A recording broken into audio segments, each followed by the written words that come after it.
So I wanted to talk about something a little bit different today, and is the Creator Spotlight, where, as Roblox states, Creator Spotlights are in-depth DevForum articles that celebrate awesome things creators have accomplished, and our goal for this program is to uplift the diverse range of creators who are thriving on our platform, and more about that in a minute. But basically, I myself check out these spotlights from time to time, right? There are many great ones, like for example this one, with Woozy Nate and Fish, and they basically just go in depth into a lot of different aspects like the name Fish, then building the gameplay loop, also the favorite tools, and tips for solo developers. All of this is actually worth reading because it's a lot of helpful and useful information, and people can actually learn a lot from these. And another example would be the Cardboard YKT and the short creepy stories, where this one is my recent favorite since it doesn't only talk about the game, it also tells a story about a father who started creating because of his kids. And if you are curious, I'm going to leave links to this in the description, but overall there is this one most recent creator spotlight which kind of just left me and many different people baffled, to the point that I felt like I should make a video on it. And it's this one. This is the creator spotlight for HD Frisk and producing fun simulators with the gang.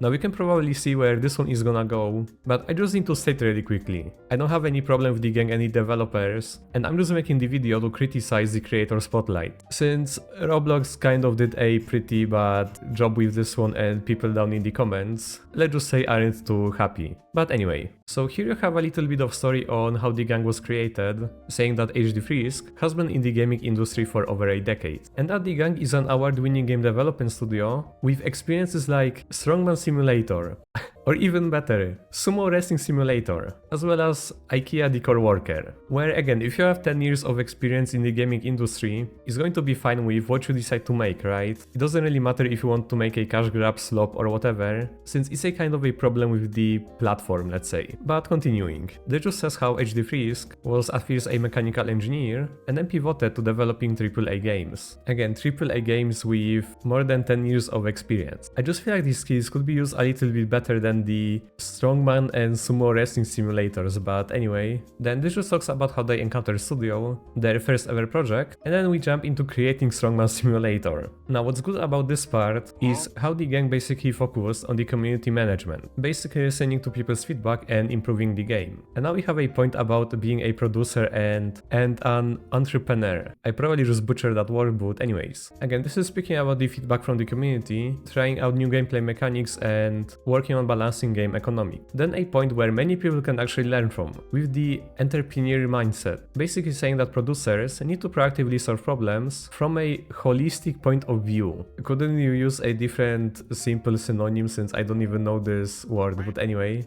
Dig where digging needs to be done, says HD Frisk. And something that I'm going to add on my end, I interpret this part as basically constantly looking for solutions and improvements, and also having a partial mindset where you know that there is going to be space for improvements everywhere. And like I said, these basically just have a lot of tips and useful information that you can check out, right? So the whole post doesn't really seem bad on a surface level, right? Like you even have the tools and tips for producers. And this is basically saying how you can stay organized and motivated, as well as, well, follow trends, with different tools like Trello and Jira, and I have personally used Jira too. But the main problem with this post is not only the simulators. Now there is two things that I'm going to do. Firstly, I'm just going to go to the comments, where people are basically saying that playing from 5 to 10 new games every day is a bit unnecessary, as well as Roblox actually highlighting a game. And I don't know if this was chosen by Roblox or by HD Frisk, but it's kind of bad in my opinion to just highlight a predatory game, which basically just prompts up the user with 20 different pop-ups whenever they join the game, where they're also selling items for 13,000 Robux. Oh brother. But yeah, they are also pointing out bad game flaws and the fact that the studio uses AI to generate icons and thumbnails. And these are the games from the group where I'm actually just going to go to them. Yeah, this seems about right. So this is the studio that Roblox is featuring, with Strongman Simulator averaging 3,000 users, another stop simulator which uses AI, Baby Evil, Zombie Tag Bot with a different icon, and Animal Tycoon, where I just need to ask that why are games like this on the spotlight? Why is there no IKEA Decor Worker? Like all of the previous spotlights like Fish, even Kalilis. A different really useful one is Studio Koi Koi, right, when you can actually learn a lot about user interface and stuff. And even Devomar, like the gang just doesn't really seem to fit next to them. At least well on the standpoint of Roblox, since if I just go to the gang website, this is the first thing you see whenever you open the page. And they have actually done a lot of branded games, like whatever the Gabby's Dollhouse is. This just looks like a Coco Melon but on Roblox, but anyway. PSG Obby, Vance Ward, Shrek Swamp Tycoon, Spotify Island, IKEA Decor Worker, Aquaman Simulator, and basically so on, right? Like I just don't know if there is some legal stuff going on that Roblox would have to deal with if they, for example, featured any of these on the DevForum, but they mentioned the IKEA Decor Worker in the post, right? So like mentioning anything else from right here would be way better than just putting like 2 slop simulators. But anyway, they also have original games. And here I just wanted to show this one because a lot of people on the DevForum didn't really interpret the AAA game point right. Since they were only focusing on like the Strongman Simulator or slop cash grab game on Roblox, but they also have a game like Unseen, which actually seems like a game with a higher budget and definitely more high quality, where this is actually made by a proper studio. But now if I just scroll down, here we have Sumo Wrestling Simulator again, and I'm just going to skip past this one. They also have original gun game. Why does this just look like Fortnite? Oh, the Gangsters Fortnite creative map. Okay, never mind. So yeah, this is a game to play on Fortnite. Then there is the Major League Curveball. Is this just Blade Ball but on Fortnite again? Okay. What is this, bro? I just wasn't expecting to find like a Fortnite version of Blade Ball. Wait, this is not even on Fortnite. You can actually get it on Steam. Oh my god, bro. Are you just at this point where Roblox developers aren't just stealing games and making them on Roblox? Are they actually making them on different platforms now?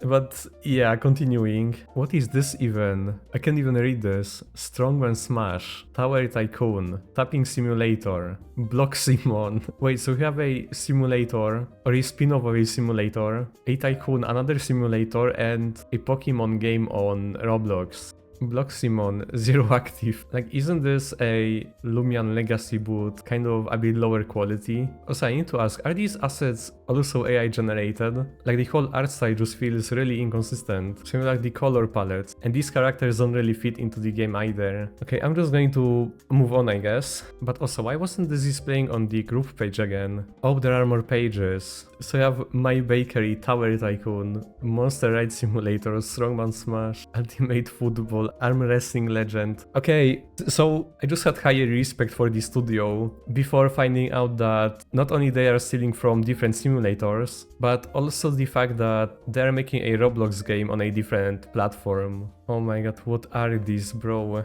Dread Camp Horror. Okay, this one actually looks Okay, this one actually looks interesting. Bro, how many simulators are there? Mudeng Tower Defense, Impossible Car Obby, Fishing Go. I need to see when this one was created, hold on. 24th January last year. I'm guessing that they just wanted to make a fishing simulator, except they couldn't really use the fishing simulator name, so now we just called Fish Go. Anyway, there is just so much AI generated and slop games. Going back to the whole creator spotlight, you can basically see why I'm kind of disappointed that Roblox featured this studio. Like, they did a pretty bad job with highlighting these different games, where they basically just picked the most 2 popular ones which haven't actually died. I didn't really place any useful information except, well, the community management thing, and actually the managing ideas point too. But like, it's not only about these 2 games, it's also the type of the game that this studio is making. Like, just all of this doesn't really seem like a creator spotlight, it just seems like a paid promotion. And also, something that I forgot to mention about the whole creator spotlight is that if I just go to the documentation, right here you have a point about how to participate, where you can nominate yourself or another creator, and nominations are reviewed weekly. Like, it was probably very disappointing if you participated and just say spotlight of 2 sloppy simulator games on the DevForum. But anyway, due to the high volume of applicants, only those considered for a spotlight will be contacted. If you haven't heard back within a month, we encourage you to reapply in 6 to 12 months. So also, people who applied have to wait at least half a year.